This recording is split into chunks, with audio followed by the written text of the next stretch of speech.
Hi, everybody. Welcome to this month's edition of The Wellness Policy. It is November 2025. We're talking to the world. We're using your voices, and we are going to be talking about using our voices.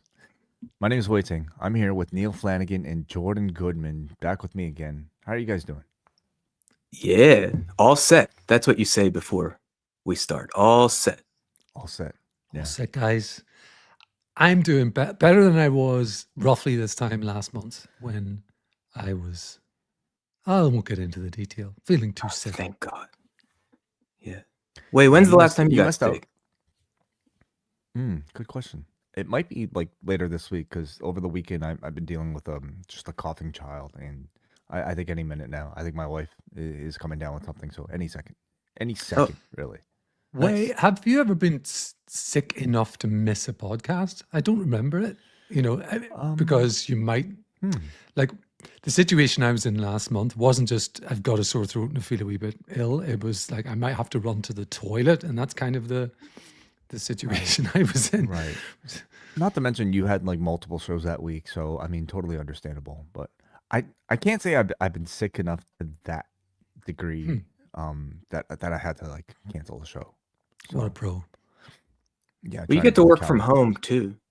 That's it. Like if I've certainly been sick enough that I wouldn't want to contaminate an office. But I mean I work virtually, so I don't think you'll be sick from working with me. Do you miss going somewhere to work?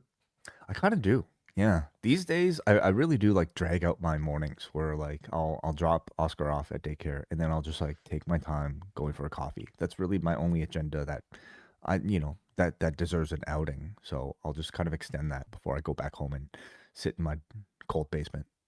Would you feel comfortable like pooping at work? Yeah. Oh. Why not? You don't? Oh, I've done it. This is the thing with you, Jordan. Well, no, it's more peeing. That's kind of hard. But like, I wouldn't say it's not a pleasant experience to like take a shit amongst your colleagues. I don't do it amongst my colleagues, so to speak. I mean, you wouldn't invite everyone into the bathroom? Not so much. You're not. Hey guys, it's happening. I wouldn't not announce it sometimes. Like, hey, I'm leaving. If you're wondering where I am, like I gotta poop. Sometimes I would announce it. Okay. Well, in that way? Not just the bathroom? I guess the only time I really worked in an office was at Ring of Honor. And that was years ago. That must have been quite the bathroom. Well, it wasn't. So Ring of Honor was a very small. This might be the best Jordan Ring of Honor story that we're about to get. Well, we were a very overlooked, let's say, or insignificant part of the building. So Ring of Honor was housed in a much larger TV station building, WBFF Fox 45, and so a lot of the people, like quote unquote colleagues, other humans that worked in the building, a lot of them didn't even know who we were or what we were doing there. We were the only ones wearing like street clothes and not like all suited up for on air. I mean, there was a newsroom in there too, but again, it felt the culture of Ring of Honor was much more casual relative to the rest. So did you poop or did you not poop at Ring of Honor? I did, but like it wasn't just Ring of Honor employees that I might be pooping amongst. So what about on like show days where you're like in the arena, and because I've been to some wrestling arenas, and the smells coming out of those bathrooms are some of the most disgusting. I'm not talking about the fans. I'm talking about the ones with the wrestlers. None. The only that comes to mind, we did a show in Lakeland, Florida that I was at. And I think AEW may have ran it recently. And it was more of like a traditional arena setting, but this was a large complex. And at least I'm thinking December 2017, when I worked there, we did a TV taping, and it was more like a ballroom, which is a fancy way to say it's just like seats on a floor around the ring. The quote unquote backstage locker room was just a big room for all talent, and there were no private bathrooms for us. I also remember we all had to walk through a literal gun show in order to get to our rented venue for the day. And I go to pee, which has always been a more complicated process as I wait for a stall. And I see, God bless him, Joe Koff, the COO of Ring of Honor, suited up, standing, taking a piss at a urinal while a fan is taking a piss 2 feet next to him, trying to chat him up. God, what a low budget affair that was that day. I'm trying to think if I had any though, like the New York City, like Hammerstein, like it was really cool to work at a place like that. But these are old buildings with very narrow hallways and not the most up to date features, we could say. But also like venues, like, I don't know, there were plenty for me. I don't know. I would always just try to like scout out where's like the bathroom where you can just close it and lock the door. Yeah. Just do what you need to do. Right. The private. It's never an issue for me in my office because it's a big old building on top of a hill, a big parliamentary building, and there are, if anything, way too many toilets on each floor. So I never had that issue, Jordan. Like, I'm very comfortable running my mouth, speaking publicly, but when it comes to relieving myself, I get a lot more uncomfortable. Interesting. Well, maybe that's the follow-up episode to this, because I didn't think we'd be spending the first 7 minutes talking about peeing or pooping in public, but maybe it's related because it's all about being comfortable in public, is it not? And that is a topic, or one of the topics, we should say. We're not completely tied to this. We could change the topic as we have. But one of the topics for this particular episode is, I guess, just, Neil and I just did Friday's edition of Rewind to SmackDown. And after the podcast, we just had a bit of a conversation talking about, well, for me, I was remarking at like how, I think how much better Neil has become as a podcaster in the years since I've known him. I mean, from starting off doing the Cafe Hangout, for people who might remember that particular show, where we were first introduced to Neil calling in, and I don't know if he that version of Neil could have seen himself, one day being a regular co-host for a post wrestling podcast, but it came like Neil, you remarked to me like a level of sort of like self-improvement that you were actively had to kind of work at in order to maybe be a lot more comfortable.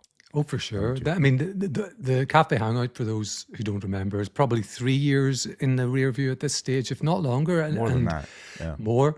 And at that point, I wasn't writing for the site. I wasn't doing anything regularly for Post. I think I managed, because I was a regular caller on a weekly basis, to sort of pop up very occasionally on Rocky Maivia picture show that Nate was doing at the time and things like that.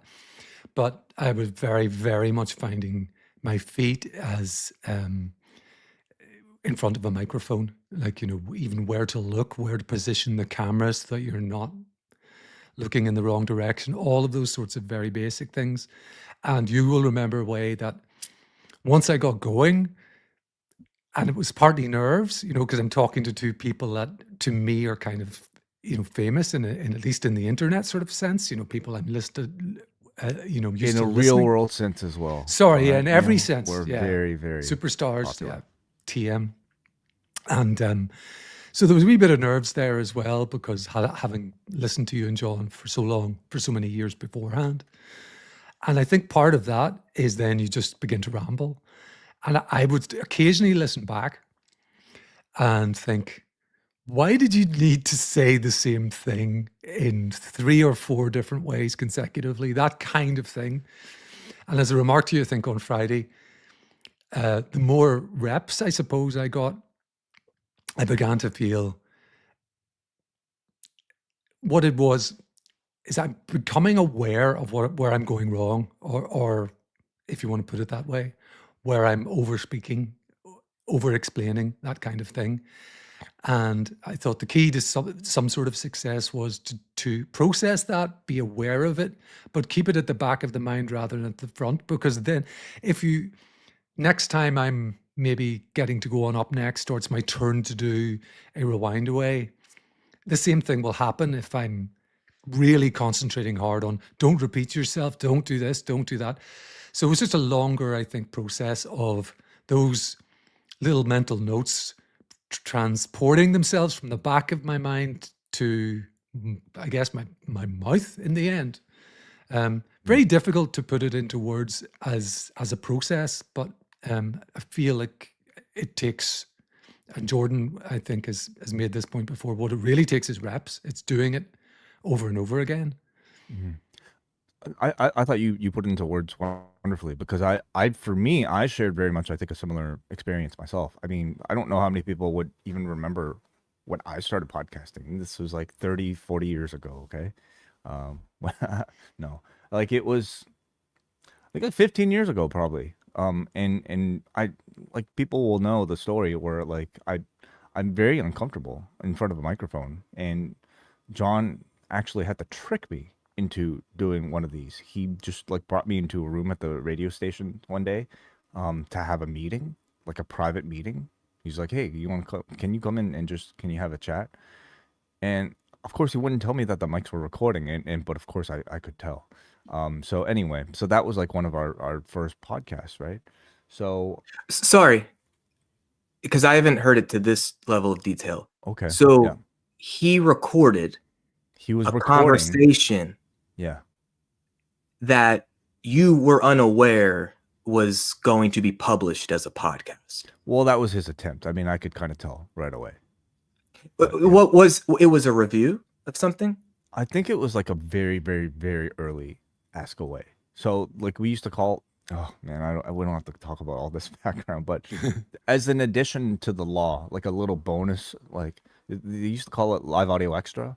John used to call it that, and it would just be like a little add-on, and it would just like, I don't know. John decided to.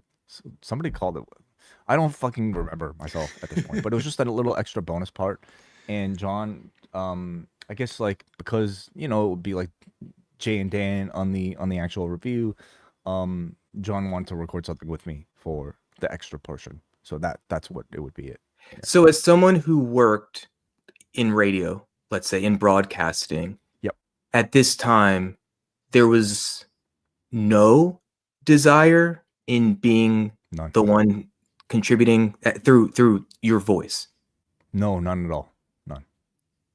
I still don't really have it. The desire? Whoa. Like not that much. Like it's not like an urge I have to satisfy. I see. Yeah. So I mean, that, I don't know, is that a shock to you? Like, is that a surprise to you? Not necessarily, just because I know you, but was there a lot of, okay, so you realize this is what John's doing, you go along with it. Yeah. And then somehow you keep doing it for a decade and a half. Yeah. Yeah. Were you terribly self-conscious initially and still even? Yeah. It's something I definitely struggle with. But I mean, as Neil and as you have mentioned, Jordan, like it's the more you do it, the more it sort of natural it feels. And it's something interesting happened along the way. Like I want to say, like, I don't know, 2-3 years into it, where like I think, well, I certainly became more comfortable in front of the microphone, but I think my microphone self bled into my off mic self a little bit too. So this is kind of maybe what I felt might have made for an interesting topic, is like for me, doing this has made me into a better, maybe more confident public speaker. When I say public speaking, I don't mean getting in front of a podium delivering like a keynote or something like that. I mean just like in my daily interactions, with people, with strangers, with colleagues, with family, friends, people at a party. It's, I guess, because I'm so used to hearing my own voice talking and trying to translate my thoughts into words. It's really helped me become, I think, a better communicator outside as well. And um, I I don't know if that you guys have experienced similar. Like Jordan, I think you're very interesting in that you're very different. It seems from me and Neil, in that I think you truly are born as an excellent communicator, as somebody who I don't think shares any of our maybe trepidation. To me, on the That's outside. kind. Um, so I guess we'll start here, maybe just like parenting, like what was normalized. My parents, hyper verbal people. Um, in many ways, not shy people. So what was normalized for me throughout life, especially early life, was when you go out in public, you can chat people up. That's okay. Oh, you don't know them? You're on an elevator? That's okay. Like, you can open your mouth and that's safe. It's permissible. It's maybe even encouraged.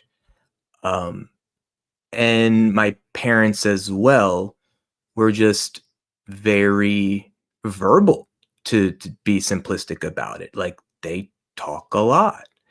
Um, and also my parents, I think, in the best ways, very much um, mm, encouraged my brother and I to quote be ourselves, whatever that means, in terms of expression. So in elementary school, this is early 90s, like in fourth grade, I and my brother was in second grade, we got our ears pierced, for instance.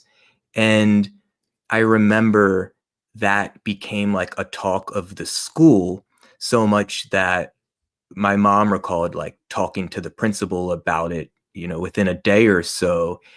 But they thought it was cool. It was just acknowledged that word was traveling around amongst the school that like these two boys have their ears pierced. And so like things like that, like painting our nails or presenting ourselves both visually, but then this also translates into like a comfortability of how we express ourselves verbally as well. Like, it's okay to stand out. It's okay to be different, or to not try to fit into the center of society, as I think a lot of people do. And I can appreciate that. If people don't want to be seen, people don't want to be singled out. I think there's a very biological fear of being ostracized, or, kicked out of the pack, as we could say. Luckily, and it's one of many things I really appreciate about what my parents offered me, they championed individuality and expression of self in all kinds of different ways. So, and that's not to say I never get anxious or scared or avoidant in certain social situations, but I've often felt, at a minimum, permission to include my voice in most situations. And I don't think all people have that innate sense of permission socially at times. And I work with some of these people, so I Yeah. hear various accounts of it. So does that feel different from what you guys grew up with? Jordan, Neil, does it for you? In some ways, it chimes. There are differences, and obviously, my parents very chatty and very accepting of me and kind of differences that I might have presented, and supportive. I think one of the interesting dynamics of what you just described to me, Jordan, is you and Justin, because the two of you, while completely different people, close in age. Like, I think it's 18 months between the two of you. So probably, and let's add in similar interests, music being one of the bigger ones. So the two of you kind of reinforce, I imagined, I imagine, reinforced one another I think in expression and talking. And I think having a buddy, let's say, yeah, there's a pack mentality in that, well, if he feels comfortable enough, then maybe I can too, and vice versa. Or maybe if the two of us are going into a social, like we used to love uh, these like elementary school dances. You know, we'd be 8, 9 years old, go on a Friday night, going to the local school, and all the different schools like would come to this one school, and they'd have a DJ and sell pizza and chips and shit. And like it was great for us because most of the boys were afraid to like go up and talk to girls and try to dance with them and stuff. And I think he and I perhaps helped give each other confidence versus I just went alone, or if I went with other friends where the guys were more shy or nervous and kind of kept to their own, as there was a lot of sex segregation just because of fear of whatever, being awkward or rejected. So yeah, I think Justin and I, as we experienced all kinds of different social and cultural situations, like different types of concerts, you know, going to a pop punk concert, especially like where there's younger people going, could feel very different from going to a hip hop show, which could feel very different from going to like a metal show. So I think having each other, to your point, Neil, yeah, certainly gave us a sense of safety, which then allowed us to feel more comfortable or confident expressing ourselves in different ways. yeah, the reason I asked is because, the story of the two of you both going to get your ears pierced at the same time. I have an older brother and a younger brother, but we're not that close in age. My older brother is more like 4 or 5 years older than me, and my younger brother is what sometimes gets called a late one. Not necessarily planned, perhaps. And my younger brother is 10 years younger than I am. So neither my older or younger brother and I, as close and good friends as we are, socialized together. We, really wouldn't have gone to concerts together or gone to get our ears pierced together, that kind of thing. So I feel like that, to have that kind of built-in support mechanism would certainly be a help, I guess, at a young age in supporting one another and helping helping reinforce it's okay to express yourself in these ways, because I know you pretty well by now, Jordan, and I think you wouldn't take this amiss if I say you kind of relish the spotlight. You're a bit of a performer. In fact, not a bit of, you are, when it comes to your bands that you've been in, when it comes to being a teenage wrestler named under the ring name Calvin, wasn't it Calvin, the natural born slacker. The natural born slacker, yeah. But I knew you were kind of a obstreperous sort of teenager character. And these are things I just couldn't imagine myself doing at that age, for example. So, Jordan, you ever think about how you would have turned out if you didn't have a younger brother? No. To be honest, I haven't really given much thought to that, but I do know in countless ways having a sibling that, like, just one I'm as close and comfortable with, period. But also, to Neil's earlier point, someone very close in age, someone with a lot of similar interests. What a tremendous gift to my life. And we also push each other in certain ways. So for instance, getting our ears pierced, I was actually really scared to do it and almost didn't. And did you guys ever have Discovery Zone back in the 90s? Kind of like a Chuck E. Cheese, but more of a focus on like the slides and like the jungle gym aspect. No. DZ, Discovery Zone. Oh, what a time to be alive. So I had a birthday party that upcoming weekend at Discovery Zone. And I think Justin had already gotten, the hole punch thing at Claire's in his earlobe. And I was terrified of this thing, so much so that I was going to chicken out and get a magnetic earring, where basically you would have like the front piece and then a magnetic back end that would, that's how it would appear stuck on the earlobe. And I asked the girl, probably, I mean, she seemed like an adult and she was probably 16 years old at the time, who was piercing the ears. Would this magnetic earring possibly fall out in the ball pit? And she said it could. And that's where I was like, fuck it, just punch the ear. So my point is that Justin's bravery or courage to get a hole in his earlobe helped me be less so scared of doing so too.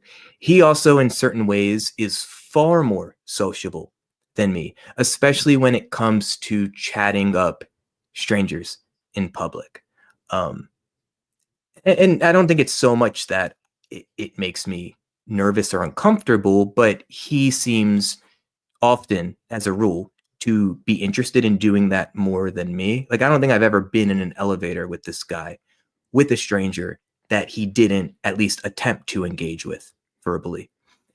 But in many ways, that helped normalize his behaviors to me, which in turn makes it feel more possible or perhaps even interesting for me. So again, yes, like in all kinds of ways, having someone like Justin has been a value add to my life. And how much would you say either of your behaviors was to like make the other person laugh or to entertain the other? Oh, that's interesting.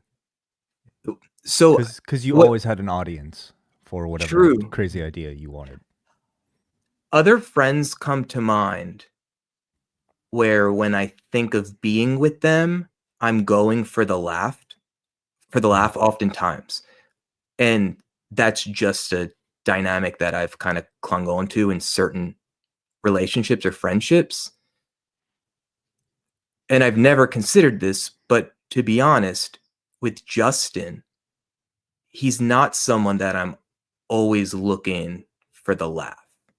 So and is it quote performative when I'm doing that with other friends? Sure, I suppose. I wouldn't equate that to it's me being disingenuous or fake in any way. But yeah, with Justin in particular, it doesn't resonate as much as I'm playing in that sense. Now, this is all relative. I'm sure with him, I'm still doing this frequently, but a handful of other friendships immediately come to mind where I'm always looking or often looking for the laugh. Interesting. So it sounds to me like, Jordan, like you kind of naturally grew up in an environment where you did this often. So you gave yourself reps. And so by the time you became an adult, I don't like public speaking didn't seem like any sort of like major hurdle to you, or at least like, doing a podcast, I imagine for you. Like, were you nervous for your first actual like podcast, for instance?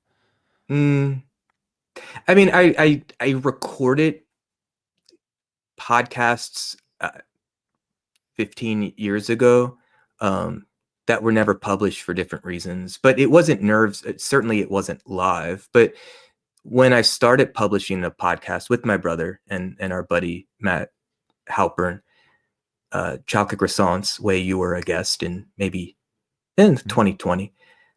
We started that at the beginning of 2017. No, there wasn't nerves, I think in part because it wasn't live, even though we would start streaming live on Facebook as we were recording but no, there wasn't nerves at all. But I'm also someone who, when I was a child, 7 years old, 11 years old, I was recording like radio broadcasts for myself that would never be heard by anyone else.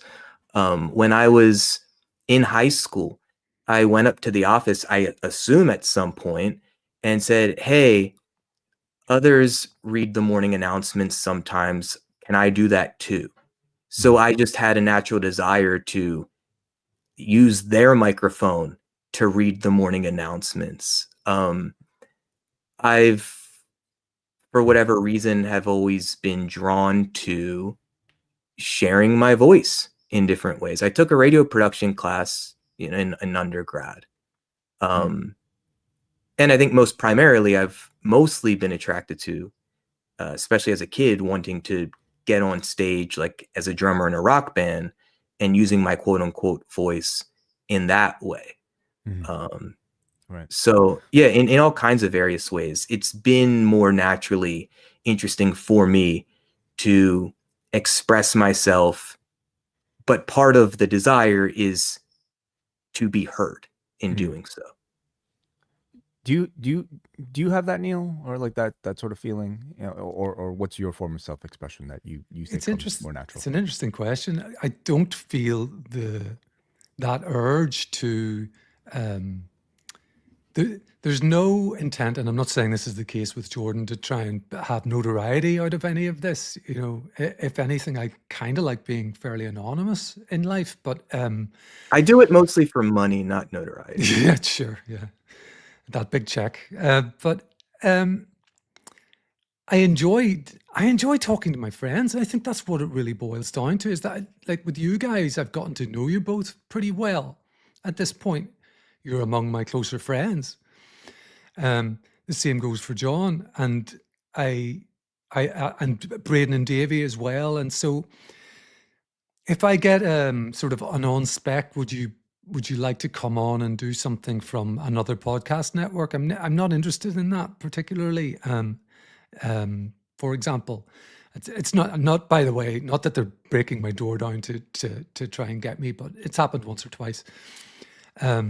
So it's more so having become comfortable and friendly with the personalities that I'm talking to. So when I do an episode of Book Club, it just feels like it would if I were in a room with John talking about the book that we read that month.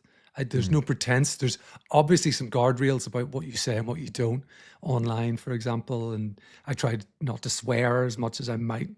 I don't know why. You know, I know it's acceptable, but so. Is it because of your job? In some ways, that's probably at the back of my mind, but it's not front of mind either. I know that there are people in my work that know I have a presence on YouTube. You know, if someone new to the job meets me, they might Google my name, and there's going to be a lot of post wrestling hits if they do that. So, well, do you swear a lot in your daily life, like in your normal interactions? a fair amount, not fucking all the time, for fuck's sake. Because that's hard for me to picture. Because I guess I've only ever in our private conversations, I don't recall you swearing that much.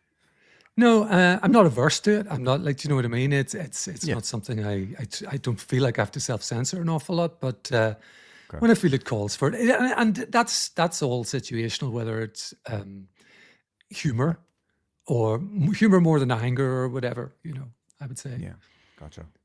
So, like admit, again, I'm a lot more like you in that I'm very grateful that like John tricked me into recording the way he did, because like I maintained that sort of like atmosphere in my head whenever I try to do one of these.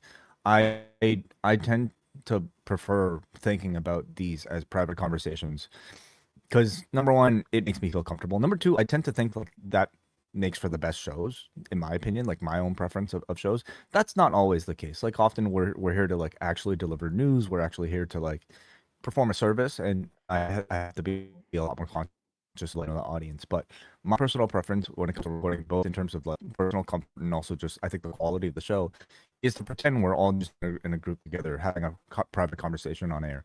And by the way, you know, people might happen to be listening to it. So, you know, you mentioned like listening to yourself back, or at least like listening to yourself even as you're calling in on a cafe hangout, for instance.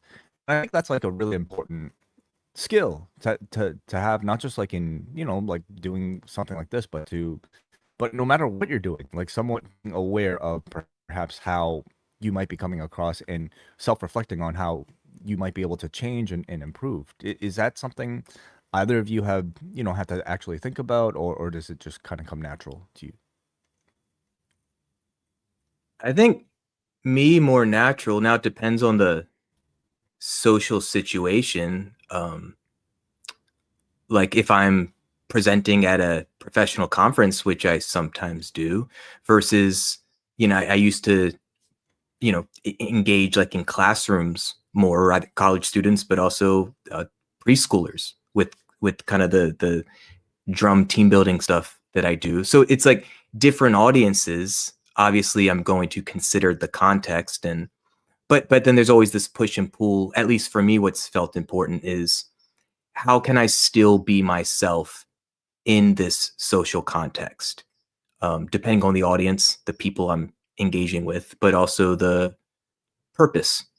Am I getting paid for a more specific outcome of the experience? I think that's been more of the push and pull for me, which is, it's a constant evolution of how can I be myself, whatever that means, while still getting the job done, being effective, whatever that means. Like Neil, for you, for instance, you work for your government, and so you're often conversing, speaking to or amongst powerful people, elected officials, for instance. And obviously you are going to present yourself, express yourself in, like, you would censor yourself more in that type of conversation than you would in a private conversation with me. Oh, very much so. Yeah, there's a level of professionalism, for want of a better word, or formality is actually more probably appropriate, that is expected in interactions with elected officials. It's But do you all feel like relative. do you feel like yourself, or do you feel like you're playing a role? I'd imagine some people might conceptualize it or experience it more as they're playing a role, albeit a professional one. And I'll add to it, has podcasting in this way for years now, has that helped you at all, quote, find your voice in these rooms?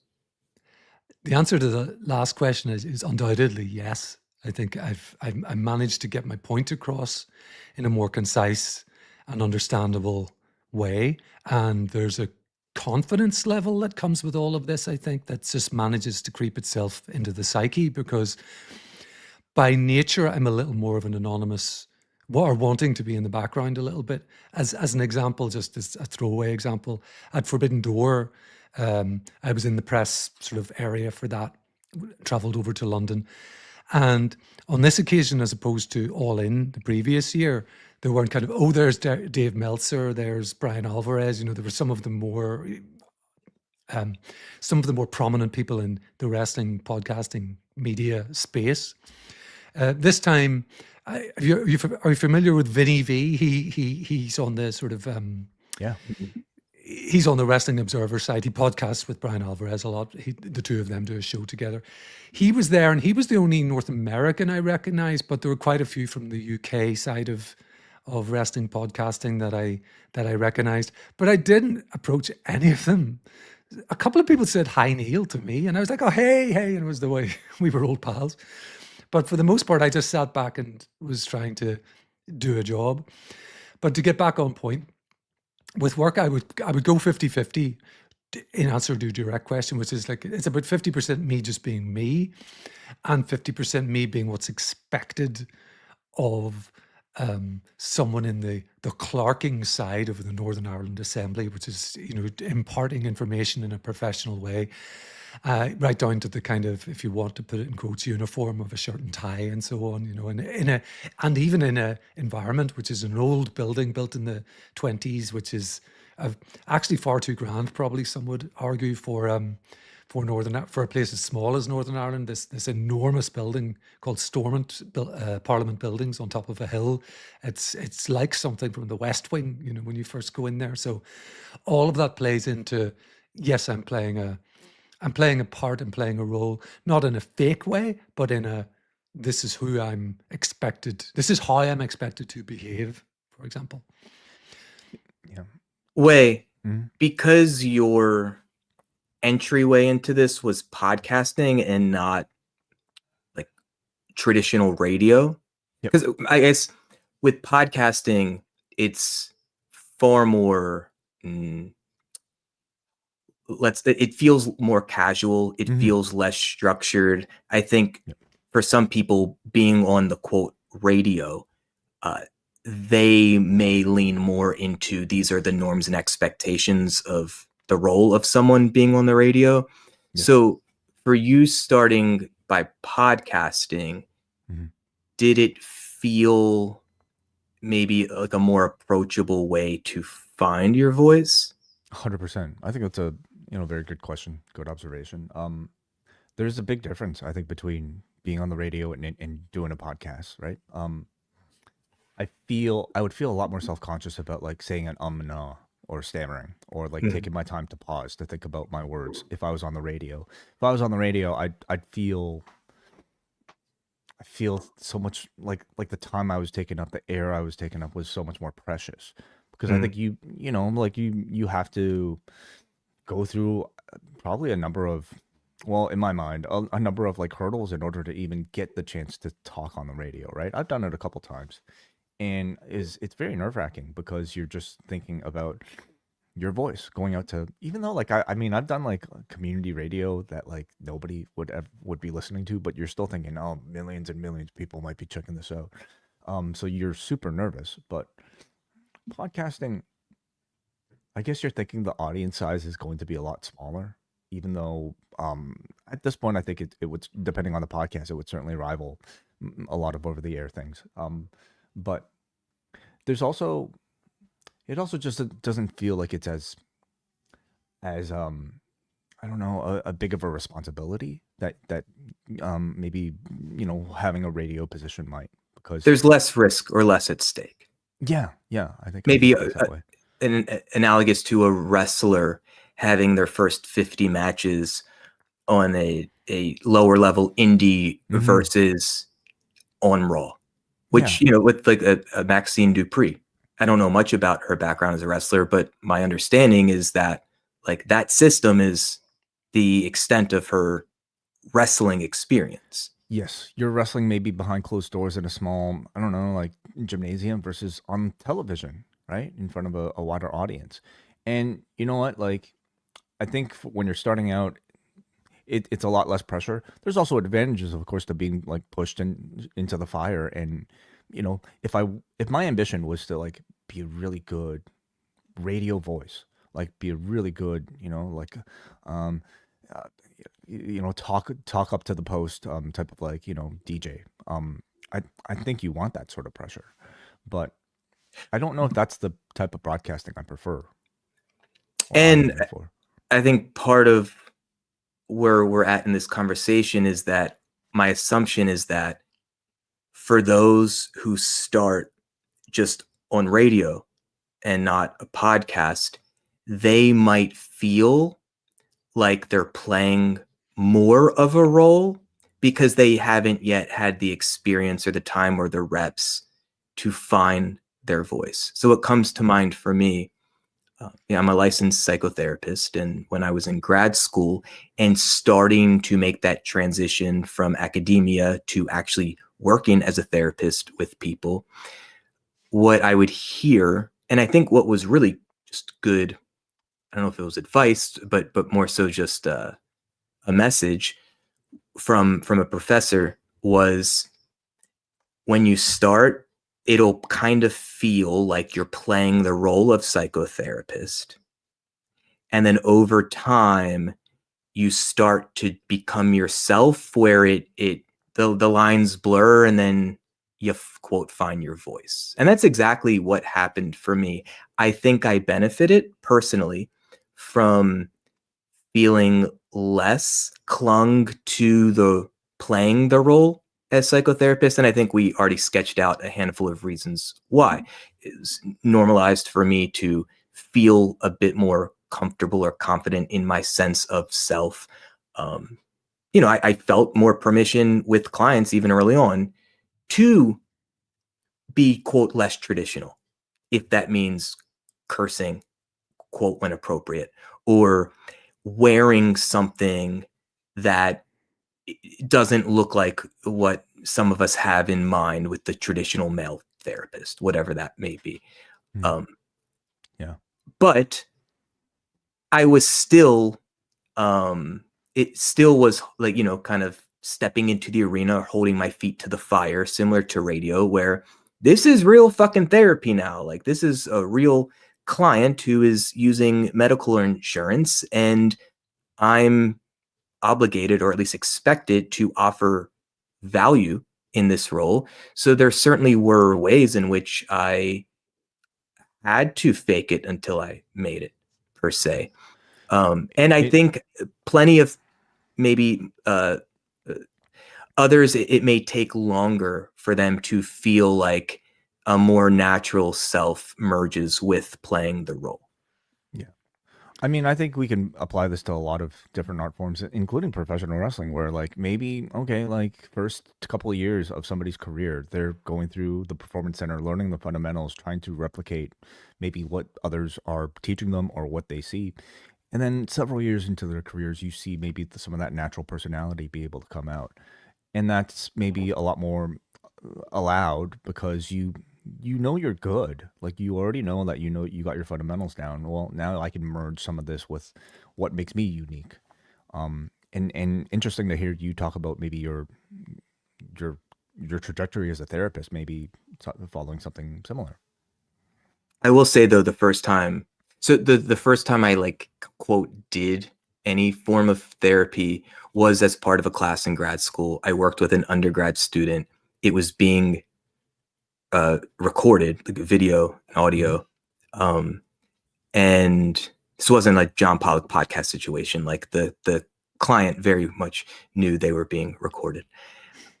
And dude, I was fucking terrified leading up to it. I remember I had a class right before, and my heart was beating fast and strong. Like it was scary because it really felt like I was stretching myself and stepping into an arena that was unfamiliar, and it felt really high stakes because of the nature of the experience.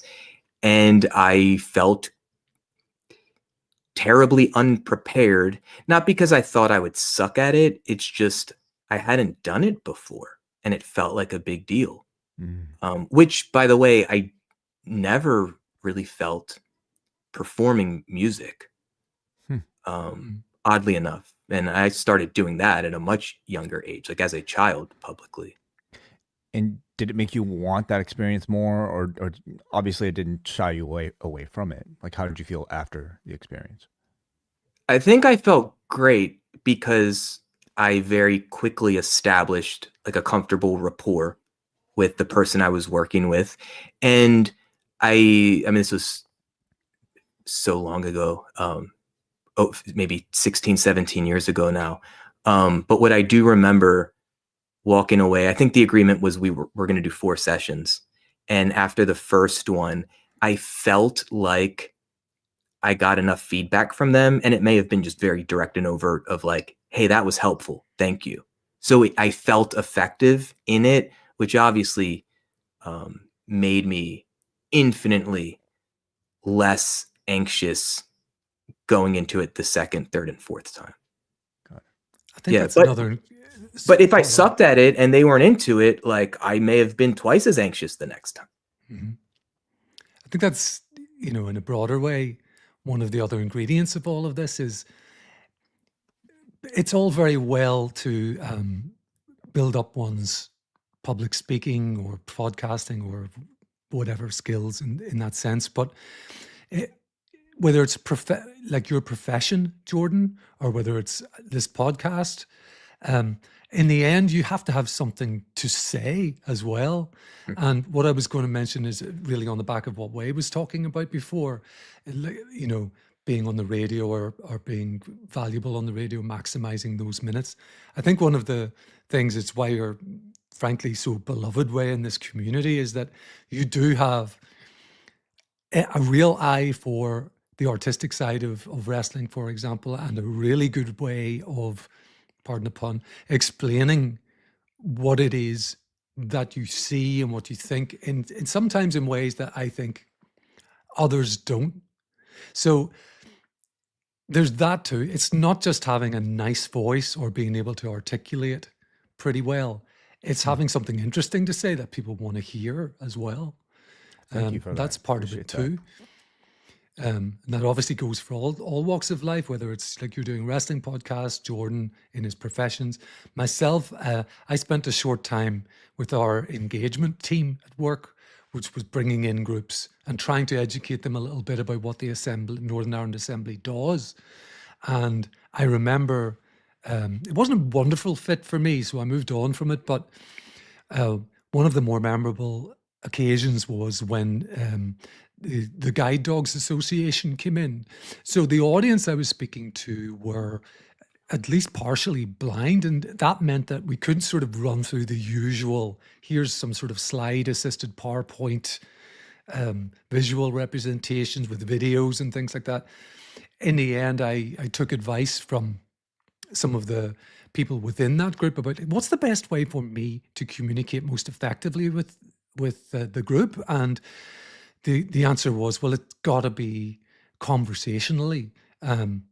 And so I was able to kind of take out the needless detail, if you like, from what would have been my standard presentation and make it much more of a conversation, sort of, here's some of the basics. Anyone got any questions? What do you think about this? That kind of thing. And that wasn't that long ago. And I feel like it's just one of those things that has popped into my mind during this conversation, that where podcasting helped, because you're in a room with quite a lot of people and a microphone in your hand. And even that, you'll have been more used to it, Jordan, in a band, even though, you're normally behind the mic, behind the drum kit with the mics. But having a microphone in your hand can be a really weird thing to begin with as well. So yeah, it's all to say, it's just all these different situations can build a muscle, I suppose. Well, I wanted to ask you specifically about having to go to some of these press conferences at AEW events and getting that microphone and talking to either, a promoter or really like the wrestling media and the wrestling audience at large. What were some of the nerves that maybe have gone into some of those for you, and how did you deal with it? The really interesting thing that kind of surprised myself was I wasn't nervous about speaking to Tony Khan, the billionaire wrestling promotion owner. I was more concerned with thinking, I want to make myself valuable to POST in this interaction. I really hope I get called on, and trying to pick my spots and making sure that I was cast. And this actually goes counter to some of the things I was saying earlier about sitting back. For some reason, in that press conference suite, both at Wembley Stadium and then at the O2 this past summer, I'm sitting forward and I'm trying to catch the eye of the guy with the roving mic so that I'll get caught. And particularly when they get to the Tony section of the press conference, I'm almost half standing up to kind of get in the eye of the guy with the microphone with my hand in the air, saying, look, I really want to ask a question here. And surprised myself, even I would say, in the past one with trying to get in a second question afterwards, because I noticed, unlike what they often do, they will yank the mic away from you. Sometimes, I believe, in WWE press conferences, you don't even get to hold the microphone. They will hold the microphone in front of you and whip it away once you've finished asking your question. So there's no opportunities for follow-up or anything like that. I was handed it. I was in the middle of a row, and so I just at that point thought, fuck it, I'll take the opportunity to ask a follow-up. Which is a long way. You were focused on the job. Maybe I'm regressing with that long answer way, but no. This was an instance where that was a great trait to have. But you were focused on the quality of the work and not so much about yourself.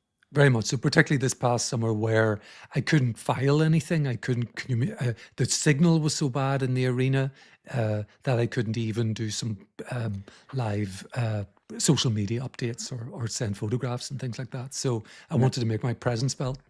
Now, is that something you can apply to any sort of like public speaking situation? Like the idea of focusing on just the task at hand rather than maybe people's perception about you delivering whatever you're delivering? I think a lot of social anxiety, both clinical and otherwise, is there's too much focus on oneself, the fear of how you're being negatively judged, perhaps the ways in which we're negatively judging ourselves, etc. So I think a very helpful way to conceptualize the social experience can be placing more emphasis, as Neal did in this situation, on how can I be of value? How can I be effective? And in that sense, it really wasn't about him anymore. The spotlight was taken off of him and his feelings and his ego and his particular sensitivities and the fear of rejection and all that. And it was more on achieving something external. Even though he was personally the vehicle to do it, there was a different target or focus that was being respected. It wasn't so self-indulgent. And I think oftentimes when we are feeling more socially anxious, we are being more self-indulgent in the sense that the spotlight is more on our sense of self. And so there's certainly times in which I'm in certain situations and it benefits me to not make it about myself. And then there's other situations where that kind of is the point, to make it about myself. But even when we're talking about like self-determined, like I always found it just to be a very interesting concept. I took a whole class on the nature of self because it can be a really, to me, heady, interesting topic. Like, what does that even mean? Especially as social beings. So much of our even concept of self is through the lens of our relationships, whether we feel we're likable or lovable, etc. So yeah, and when I'm nervous, going into a conference situation, perhaps, where part of the nerves is I don't know the people, I don't know the setting, I don't know how it's less predictable. One of the things I do have to remind myself is to be of service, period. Because then it's less about me and my feelings being hurt, potentially. And it's more about trying to be a contribution to others. And in doing so, that often then helps me feel good as a byproduct. I think that's a very powerful thing to remind yourself. I sometimes, I think, subconsciously use it even when I'm podcasting, especially for some of these shows that, where I don't have John as my sort of comfort, safety blanket, right? Where I have to kind of take charge a lot. And I still get nervous for some of those to some extent, but I try to remember and try to tell myself that, hey, I'm here to do a job and I'm trying to do just trying to get the review out there, get the news out there in the best way that I think it could be delivered without maybe so much reflection on just me. So in some sense, maybe feeling nervous is would you say, Jordan, is a bit of an egotistical sort of byproduct? Sure. And again, with these conceptualizations, it's never all or nothing or black or white. These things vacillate, and it's to what degree at what time.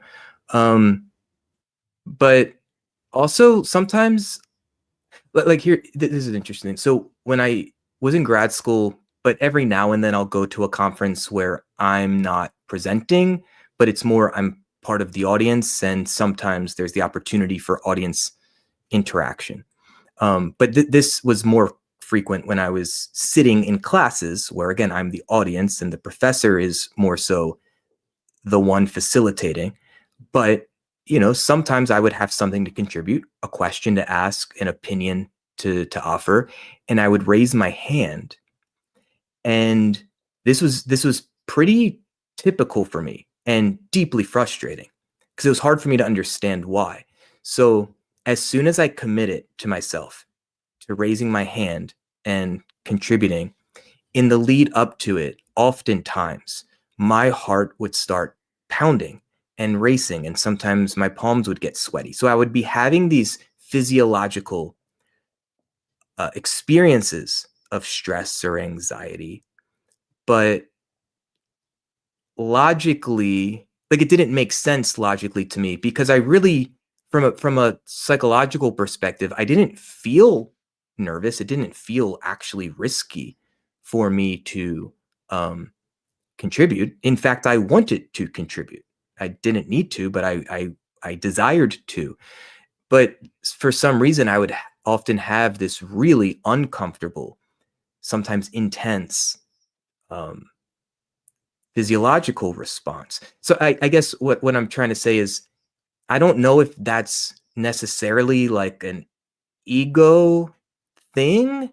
It's just my physiology, for whatever reason, was wired that day, and sometimes as a rule, to, when I was going to be vulnerable and contribute publicly in that way, it was like my body was trying to protect me from potential danger, which again was frustrating, because I could speak to myself and say, what the fuck?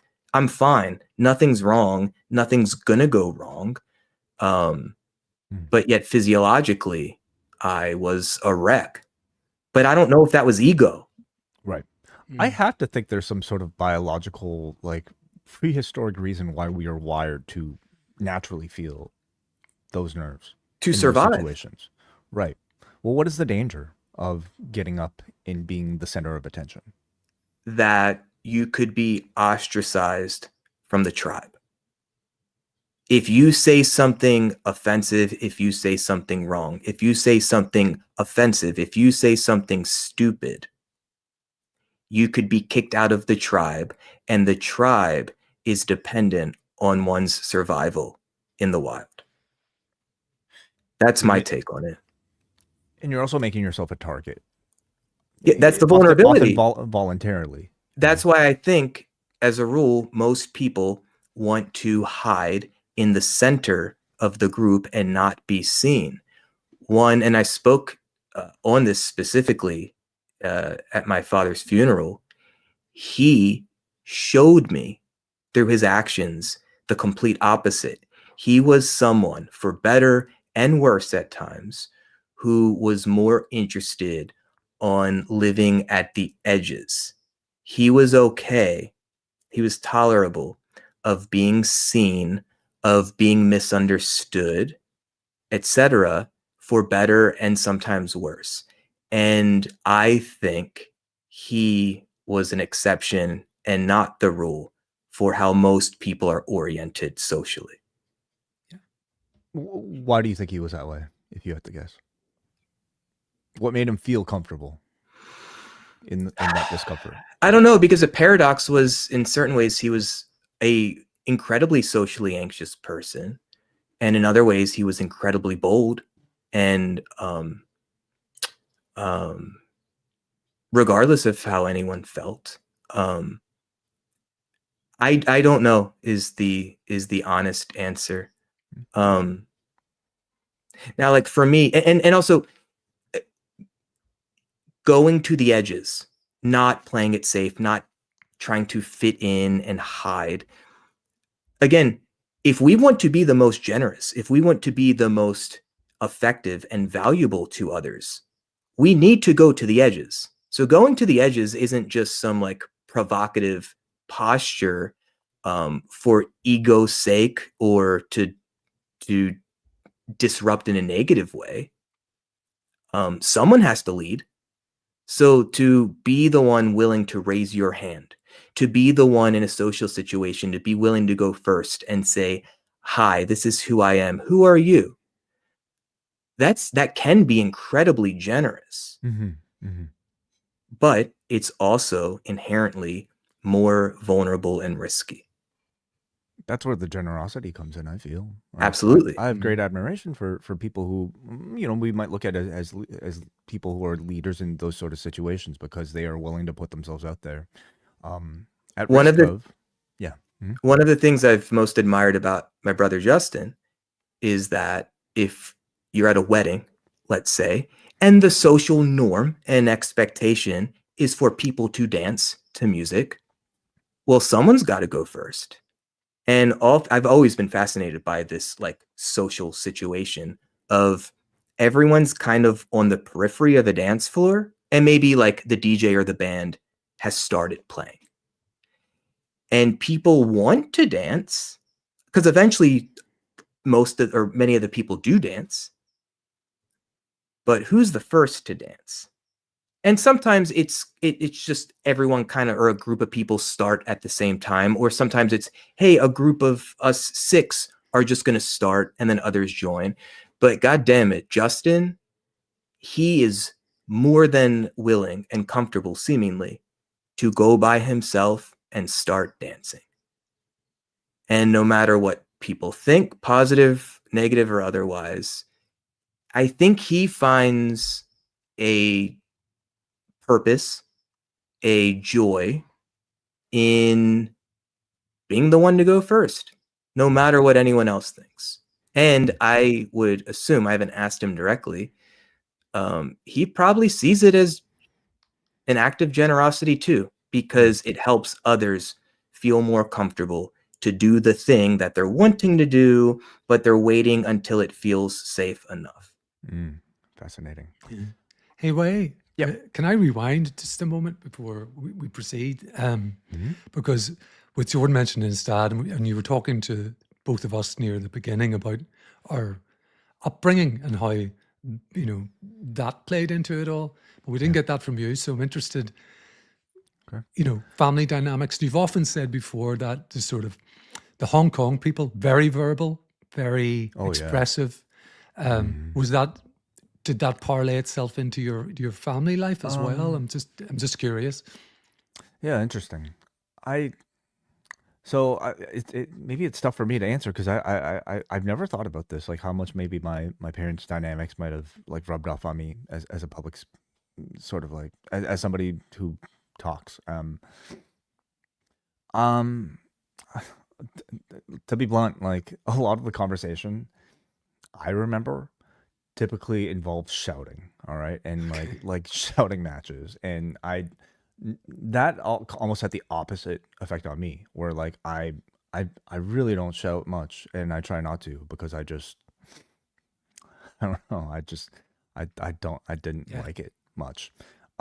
So yeah, maybe that's it. Maybe like they're sort of like very loud talking kind of resulted in me. I mean, I'm also like, like you mentioned your younger brother. I'm also one of those in that like my gap between me and my brothers is like 12 years plus, right? Yeah. So I was always the baby of the family.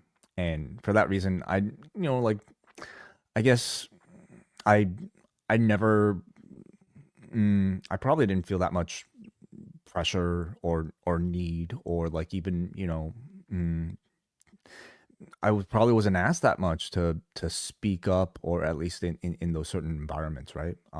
So I think I was always more comfortable being in the background. Maybe for that reason, if I'm trying to psychoanalyze, my own history here, but um, it might have had an opposite effect, if anything, if they were Okay. verbal or nonverbal. But I don't know if they were in particular or not. I And can, sorry, Jordan, just real quick.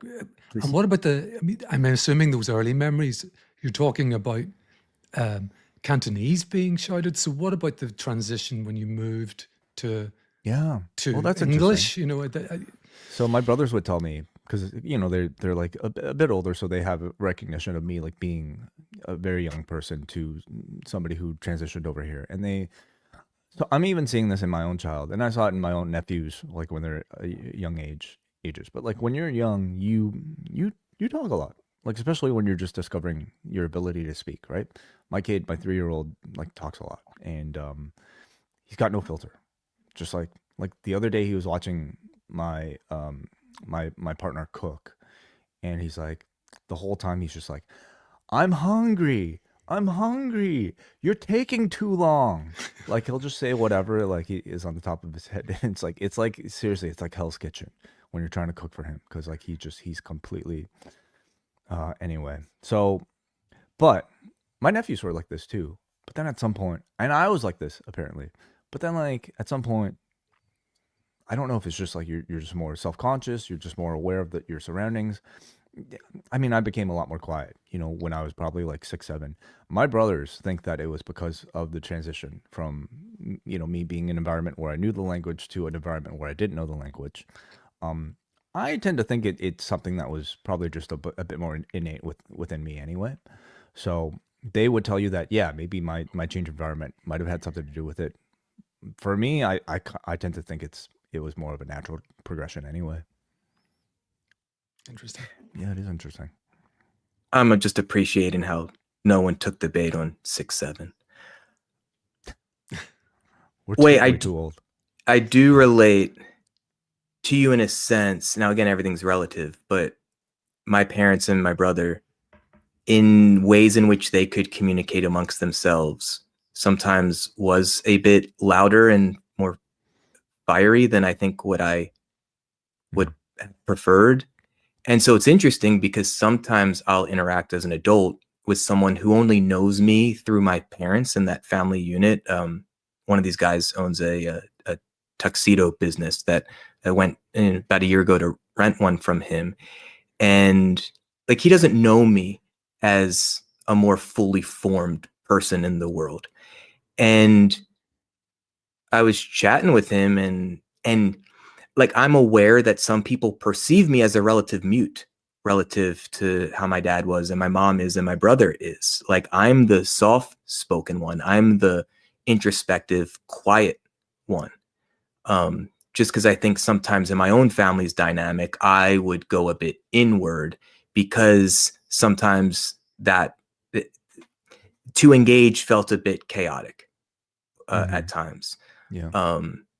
Now, I also think if I am psychoanalyzing myself, that in part a desire to express myself as a rock musician, beating the shit out of a drum set, a very loud, distorted electric guitar, being a child pro wrestler, these big, aggressive expressions. Part of it was adolescence. I think to some degree, most adolescents have this sense of, rebellion and, there's hormones and it's confusing and it's intense and all that. But I think some of it was a desire to be heard and seen and understood in ways that would have felt nice in certain ways. Interesting.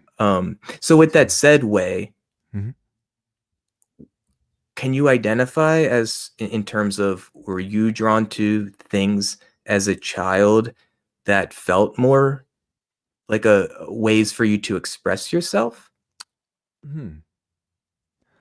So the answer would be yes. Like I think doesn't everybody look for ways of self-expression, even if it's not, verbal? Like for me, I like drawing just as like a sort of like a hobby.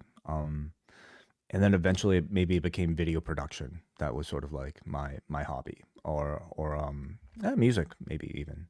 So um I yeah, I guess I'm struggling. Like I'm not a deep enough thinker to be able to maybe connect those dots, maybe as well as I'd like to for this podcast, but I'm sure there's something there. But yeah, for me, you know what? I really did happen to, I think, find my voice more like writing in message boards and just like writing in journals and things like that, rather than somebody speaking publicly. And I noticed that especially throughout my adolescence when the internet started becoming a thing. Again, message boards started becoming a thing. I was able to be a lot more eloquent on the written sort of like page rather than talking. And I You were feel yeah. you were in a Death Room Above 1979 forum? Or just whatever, like whatever your interests were, like before there was Well, Reddit.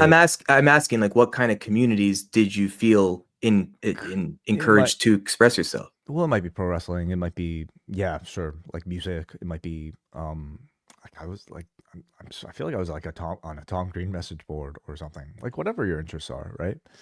Um, yeah, you just, at least for me, I found much more comfort in writing my thoughts versus talking. So maybe that was it. Cool. That makes Yeah, I mean, sense. I assume writing for many feels safer for all kinds of ways. Like you don't have to deal with the consequences of an immediate response. Well, I see this And every week because sure. we used to take calls. We realized people much prefer writing to doing the phone calls. So yes, that's it. And obviously you can be more intentional in that you can edit as you please until you feel comfortable enough to hit publish, which is very different than what the three of us are doing right now, especially live on the internet. By the way, speaking of phone calls, we have a couple of calls that we want to get to, but I want you to finish your thought, Jordan. That was it. Oh, okay. Well, let's get to some of these phone calls. Thank you guys for waiting very patiently and offering your voice for this particular topic. Let's start things off here with Kenny. Hey, Kenny, welcome to the show if you're there. Hey, guys, how are you? Hey, Kenny. Doing well. Good. Kenny. It's funny, just quickly, I was thinking about my last couple opportunities to do public speaking. And one was at my uncle's funeral where I had to do a eulogy. And the other was an episode of Review Away where we talked about Survivor Series 1993. Yes. So definitely different experiences, but actually kind of the same anxiety and the same kind of leading up to it, having the nightmare the night before that I'm doing in my underwear, like that kind of thing. But one thing that I think you started to touch on, and I did want to bring up, is that there really is an ability to practice and to prep for a lot of this stuff. I think that in my life, at least, I've had this feeling of like either you have the charisma or you don't, or you know, to start a conversation with someone at a networking event, you kind of have to be able to improv, or to talk to a woman, you need to kind of naturally do it. And I found that that's not really the case at all. There is a lot of opportunity to practice and to prep. And even now, before I go to a networking event or something like that, I spend some time just coming up with a couple questions that I know I can ask anyone. So before I have to really, just to be ready to go, that if there is that awkward silence, it doesn't last very long, and we're able to move on to another topic quickly. It doesn't sound all that different from maybe prepping for a podcast like this, where like I do have a notepad in the background, maybe of some topics to go to in case like there's some dead air, right? So that's a good tip. You bring up dating, which I find very fascinating because like I actually think it's totally related to this particular topic. At least for me, I have to think like my doing podcasting for me probably helped me feel comfortable with interacting in that sort of very vulnerable situation. Well, when I was dating, of course. In 2025, it's a little embarrassing to admit this, but those books like The Game and those things that were popular in the early 2000s. I mean, look, in high school, I was a wrestling nerd. I didn't talk to the girls in high school. And that kind of book and those kinds of things, like now looking back, they're very cringy, but at least it was some kind of base for like, you can prepare yourself for this. You're not going to die if you have to have a conversation with a woman, that kind of thing. Yeah. I think to your point, and maybe those listening or watching this who are maybe identifying with some of the experiences of maybe feeling a bit anxious in social situations, maybe sometimes to the point of avoiding certain situations that otherwise, if it were easier, you would want to engage in. I think just the idea of getting in reps can be really powerful. And reps can really mean any form of interaction, but I think especially if you're going to be dating or at a networking thing, in person ideally. But like for me, it's like you're at the store, food shopping. And like if I see someone wearing a shirt or with a hat that I think is nice, why wouldn't I say, hey, cool shirt? I think a lot of people wouldn't because it feels risky in some sort of way. But it's also like back to what we're saying about it's more so about the spirit of generosity. It's nice to be nice. If someone's going to compliment me on something I'm wearing, more often than not, that feels good for someone else to notice that and offer that. These days it comes across, it can come across as weird. Like, why is this stranger like offering, like, well, I didn't interact with them. Why is this person choosing to interact with me? Because it's so rarely done, it can come across as weird. I'm just suggesting maybe why people might feel nervous about Understood. that. Okay. I think what can be helpful then is to consider the risk reward. Okay, so maybe it could be considered weird. Someone could give you an odd look, but if your intent was just to be nice, then was it worth the risk? And also, and I think this can be really beneficial, even if it, quote, goes wrong, if it was perceived as weird, I'm pretty sure you'll survive. Yeah. And I think that's the point of the reps, of it's not always going to work out well or smoothly. Just like most first dates, at least in my experience, didn't lead to a second date, but I survived them all, and it empowered me to continue dating to hope to find something interesting. Right. Yeah. It's the reps, and I think it's the reflection after doing those reps too, to think about maybe, like what you could have improved on. But absolutely. Kenny, do some of your go-to questions or inquiries come to mind? I'm in Boston, and I know that Toronto just went through this, but like local sports are absolutely the easiest thing. In this town, people will talk to you about the Patriots at any time of year, so that's a pretty easy one. If you're at a party, it's very easy to say, "How do you know the host?" And to get stuff from there. At networking events, everybody is looking to talk about what they're doing and what's going on with their own businesses or their own jobs. I'm trying to think of like a great example, but really it's not very complicated. Most of the examples are kind of more easy and straightforward than we think. I don't think it needs to be complicated.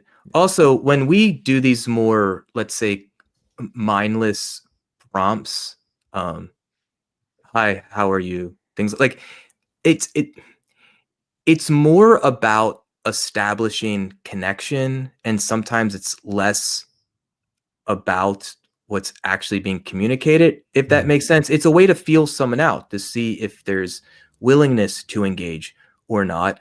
Also, I've found in general, people, in addition to appreciating compliments, people like to talk about themselves. So if you lead with some sense of genuine curiosity, like asking someone something about themselves, but a positive thing. So for instance, if I'm going to a wedding and I might, have small talk with 10 people I've never met before, instead of asking them, hey, what do you do, which ostensibly like it means, what do you do to earn money? And some people don't like what they do for a living. So that might be a negative question for some. Okay, then like, hey, what's the best vacation you've ever been on?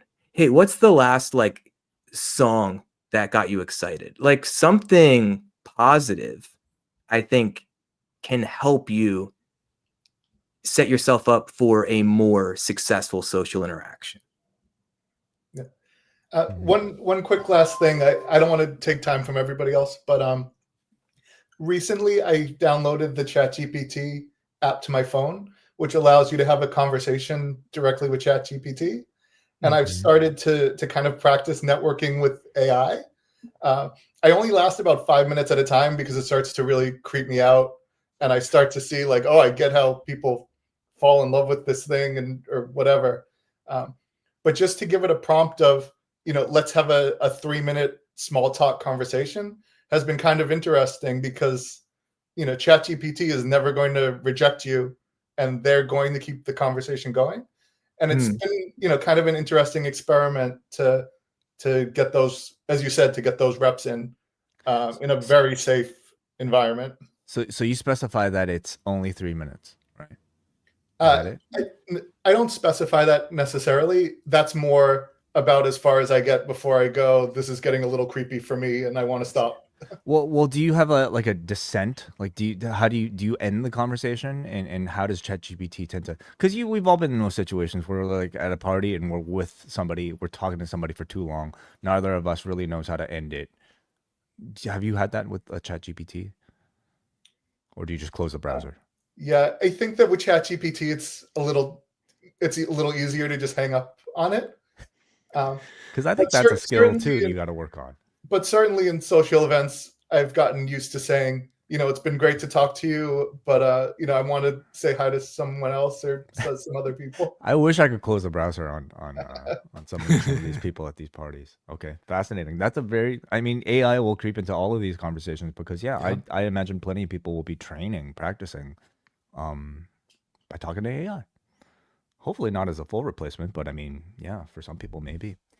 It's definitely a safe way to do it. If you have concerns about approaching a stranger in the supermarket, start with AI. Fascinating. I don't know. I almost don't want to recommend it. I don't know that I think it's that healthy, but it is a way to do it. I think like most things, it depends on how we use it. I can certainly see that as a helpful form of reps, but certainly it's meant as practice in order to step into the arena or onto the field of real life to then apply the practice. So Jordan, Yes, let me ask, like, okay, let's say you're like on Tinder, all right? Yeah. How many people are using AI to generate their own responses in a Tinder conversation with a particular goal in mind? And are there ethical issues with that? Or is it fair? You're saying I'm trying to someone talk up might somebody, trying to get somebody on a date. And you're asking a chat. I don't feel that confident myself. What's my open? Or like I'm feeding in the responses from the chat into ChatGPT to give me a response. Oh, and you're asking what should I say in response? Yes. I think many of us do this by receiving advice from other people, like a friend. Hey, they responded this way. I don't know what should I say in response? So I think is it worse when it's a computer? Or is it okay? Is it an extension of what you just described? I think it's a trap to say one or the other. I think the most honest answer again is it depends. So ultimately, how dependent do we become on AI? Do we then feel super insecure on the first date without the artificial intelligence? That's what I mean. Ultimately, like especially in courtship, but really in anything, you want to convey who you actually are ahead of your eventual interaction with the person. And are we getting away? Do you get away from that if you're too reliant on a machine? Can the machine help you? Can the machine help bring that out of you? It could help you brainstorm responses, I suppose. But if you're using it as a proxy for yourself, I think that's a dangerous road to go down. But like Jordan said, I think it probably depends. Or it could be used as, let's say, encouragement to deal with the anticipatory anxiety. So, for instance, a couple years ago, I worked at a conference in DC, and it was at night. So I was driving during rush hour. It was also raining. So this was like a long 2-hour drive for me. And I knew it wouldn't be the most pleasant commute because typically I start feeling more on edge and anxious as I'm entering into this very much unknown but meaningful experience. So I called a friend of mine and I said, hey, Alex, I'm doing this thing. You mind chatting with me for like 20, 30 minutes just to kind of keep me company? And like, he helped remind me in just hanging on the phone with me, like, it's fine. Once I get there, it's all good. I know what I'm doing, but his company helped. Could I see someone using AI in a similar way? Sure. But again, I would think that a healthy goal is that maybe utilizing the AI is a step toward maybe utilizing an actual friend next time, perhaps. I don't know.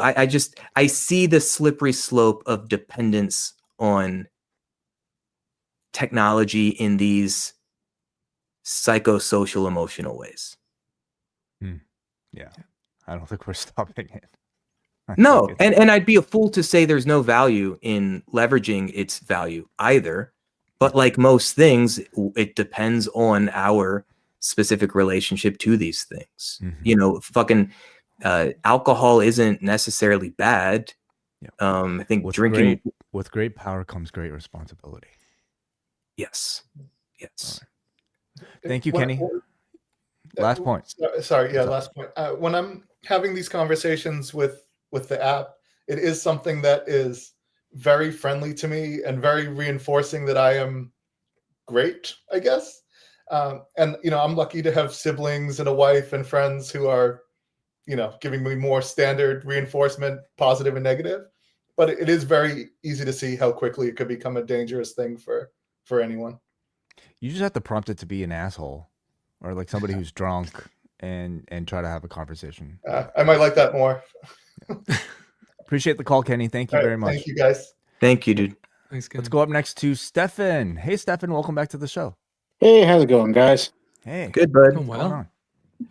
Just wanted to, I guess, talk in and get a bit more about our ideas of just sort of expressing ourselves, being open on a public scale without that sort of, I guess, anxiety feelings that tend to consume you. As you can see, they're consuming me now as we speak. And it's funny is because that when I was younger, that never used to happen. Like in my elementary school years, I sang in our school's choir every one of my grade years. I did folk dancing, speech arts, performing in front of the school, either solo or as a group, and it never bothered me. And it never bothered me for many, many years. And to be honest, I don't really know what specifically caused the change, but it became a moment all of a sudden where it's just, there's a lot more attention on me and our story or whatever I'm speaking about. And I didn't really like the way that felt sometimes. I mentioned before that for a few years there, I did a radio show with my dad. And for the last couple of years of that show, my dad asked me, I want you to take an on-air role. I want you to start speaking on the air. Just, do a little thing, answer some calls or tell a story, something. So for the last year or so, I did. And honestly, didn't really think much of it. And when I think about that experience now, the thing that I think about the most is the time that I screwed up live on the air, had a speaker playing. I was bored. I was playing a video game while I was waiting to speak on the air. Forgot to hit pause. The character in the game died in very dramatic fashion, and I made a very, very strange noise on the air while I was speaking. And everyone in the room just kind of stops. My dad stops. The operator stops. They all just look at me, and I'm just like, okay, I'm not even going to attempt to explain that. I'm just going to move forward. And it worked. Nobody seemed to have any kind of problem. And in fact, they praised me for thinking on my feet at that moment. But just afterwards thinking about, I didn't like that feeling at all. That moment of I made a mistake. It was live. And, in that moment, you don't know how many people are listening to a little AM radio station in Toronto. But at the same time, it could have been lots of people. And that didn't feel very good. And since then, it's been very, very selective about when I choose to make these kind of public statements. Interesting.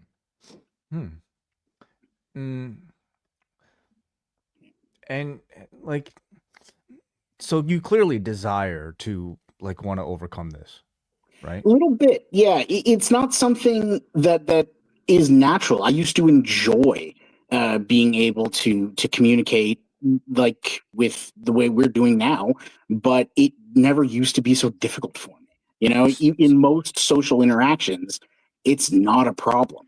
Go ahead.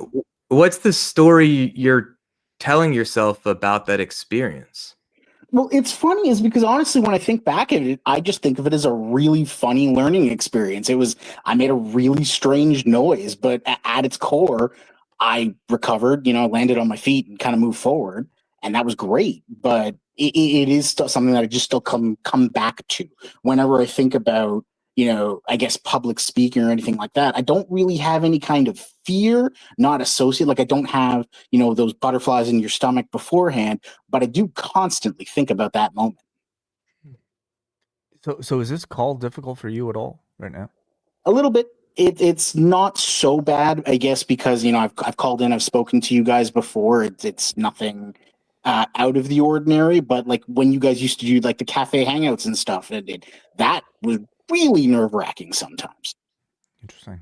Yeah. And to be honest, if I were to have called on a cafe hangout or something like that, I think I would be really nervous too. Right. Even as someone who very regularly chooses and likes to draw attention to myself. Because you're entering into somebody else's space. I'm entering into someone else's space. I think part of it is the weight. Like, okay, kind of like the guys today. Like we see they're here and they're patiently waiting to be called on. They don't know exactly when it's coming, but they have to always be ready. Mm-hmm. And so there's an energy that is required there. And yeah, I could appreciate that. Although when I would be waiting to play a show like in a band, it's mostly waiting for that thing to happen, and yet it just felt different. I wouldn't get nervous, but also the physiological experience of anxiety and excitement are often the same exact thing. That's why I'm asking, what's the story you're telling yourself, Stefan? Because it's how we interpret the physiological experience that can then set us up to figure out how we feel moving forward and what dictates our behaviors. Like it sounds like objectively there was no real consequence. Like your dad or a radio programmer or a listener, no one like punished you in some sort of way. No, not at all. You're saying in one aspect, it's kind of funny that it happened, but yet it sounds like there was some sense of, I don't know, embarrassment or failure that's part of the story that hangs around, and then it makes it more difficult to do something similar next time. A little bit. I mean, there's definitely an embarrassment factor there. It's not too extensive, but as I'd mentioned, it wasn't like I had a lot of friends that were listening to the radio show or something, right? I'm sure I would have felt differently if that was not the case, right? If I had friends or family constantly, regularly listening to the show, and I did something like that, I'm pretty sure I would feel far worse. Yeah. What would you like to be doing more of that you aren't, or when you do it, it just feels uncomfortable? I think at this point is I just kind of want to recover some of the comfort that I had in a more social environment. Like if I'm with friends or people I've known for years, it's not a problem. But if I'm with people that I don't know or that I haven't had so much of interaction with, something that used to be very, very easy and very simple for me is no longer the case. Yeah. I think we all know people, Steph. I think that, it's easier said than done, but labeling yourself as, say, socially anxious, for example, isn't particularly helpful, perhaps. And the reason I say that is that I imagine we all know people, and I'm thinking of myself in some ways here, who were boisterous, talkative, very sociable kids, or on the other hand, quite shy kids, the kids who wouldn't raise their hand in class, who later in life we know to be kind of the opposite. The boisterous social kids are now the socially anxious ones, and vice versa. So I understand where you're coming from in as much as like it's just life and aging and maturing and becoming a wholer person can change your character in some ways. But I mean, to me, and I don't mean to in any way dismiss what you're saying. To me, the story that you've told is amusing. And it's not like you called anyone an F word on air or you did something really awful. So, clearly this incident has taken on some sort of outsized importance. Maybe I'm being judgmental in using those words in that way, but I hope you get my meaning. I do. And I think it's perhaps just a reframing exercise of some sort, and kind of just, well, what was the real consequence of that? I don't know. I'm not the professional Jordan is, but I'm trying to feel my way through what you have said. But professional or not, I think we all experience versions of this in different ways, at least. And look, I'm very comfortable doing what we're doing now, like going on the internet and talking on, a platform through Post Wrestling that I very much respect and appreciate and enjoy, and realize there is a relative audience, like people are consuming this. And a part of it is we've done this over 50 times. I certainly had more butterflies the first 10 episodes than I have the last 10 episodes. And by the way, that's not always needed to be interpreted as a bad thing. Anxiety doesn't always need to be interpreted as something that should not exist, that should be avoided. Sometimes it's a signal that, no, we're actually leaning into something valuable to us, something that we care about, an opportunity to grow or develop or evolve in some sort of way. So that's part of kind of playing with the story. We're telling ourselves about these internal experiences. But as comfortable as I may be doing this, and as much as it might terrify others to do this, 2 months ago, I'm at Disney World and I'm in line to meet Chewbacca, and I'm like a nervous wreck to meet this fictional character in a costume. Now, was it so uncomfortable where like I'm complaining about it or thinking about avoiding the situation? No, but it was kind of annoying that I was feeling like on edge about meeting Chewbacca, but that was kind of funny and it made me feel alive, and I did it. And part of it is like, what am I going to say? Like, I don't know what the fuck to say, but then I just go and I bow and I say, I'm such a fan, and we take our picture. And like, it's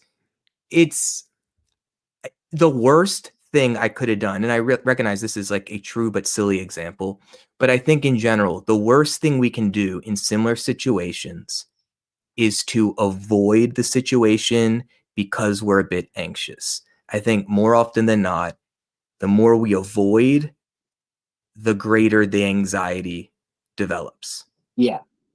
And the best thing we can do is to sometimes just lean in, and it might feel similar to just falling without a net and just engaging.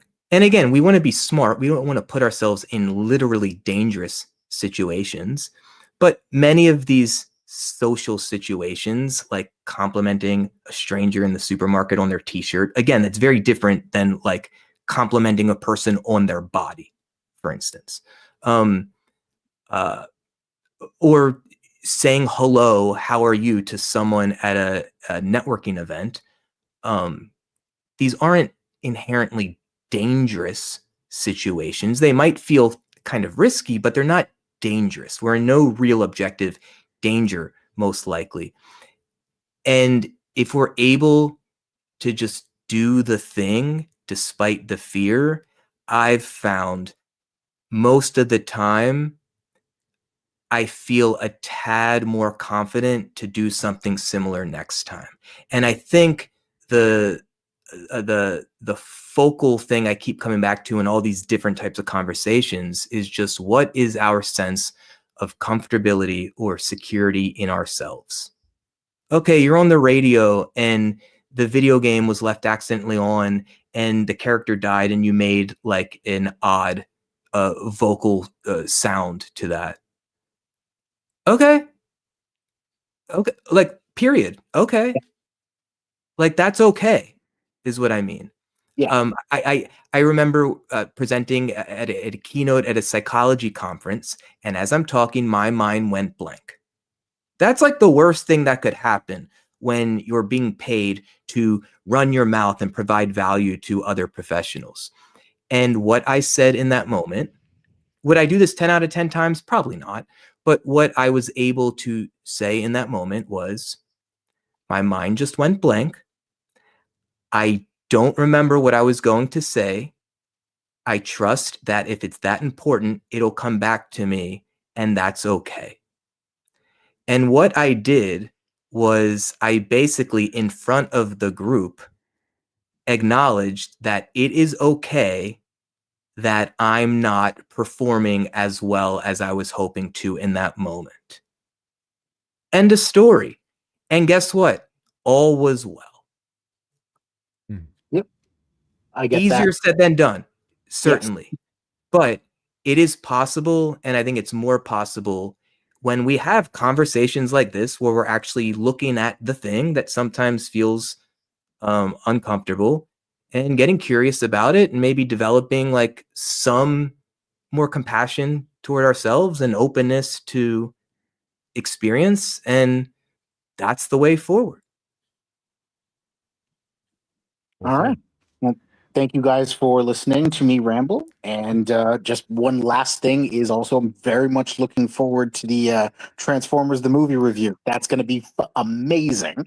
And that is my comfort movie. It has been my comfort movie all my life. I've seen it way too many times. So when you speak of nervousness, I mean Pollock. that certainly is the pressure on all of us, yeah, non-Transformers fans to deliver. I can't wait to hear it. I hope I don't have a video game character dying moment on this particular show, because Stefan, did you hear John's characterization of half the movie? I did. It was amazing. It boiled down to basically, I don't know what the fuck is going on. There's all these different planets and way you're going. I have never been more excited to listen to one of your guys' podcasts than that one. I'll tell you this. Well, thank you, Stefan, for helping us make this one. Appreciate you putting yourself out there and sharing your voice. Yeah. Take care, guys. Respect you. And thank you two, Neal Flanagan, Jordan Goodman, every single month here, joining me on the Wellness Policy and lending your analysis, thoughts, histories into the creation of the Wellness Policy. I thought we solved something today. Yeah. I thought we fixed a lot of issues. I think so too. Yeah. People after the fact will come back to this as well. And yes. Will be fixed. We're back next month, as always. It's our last one of the year. So what do we usually do for that? So I guess type of thing. Yeah.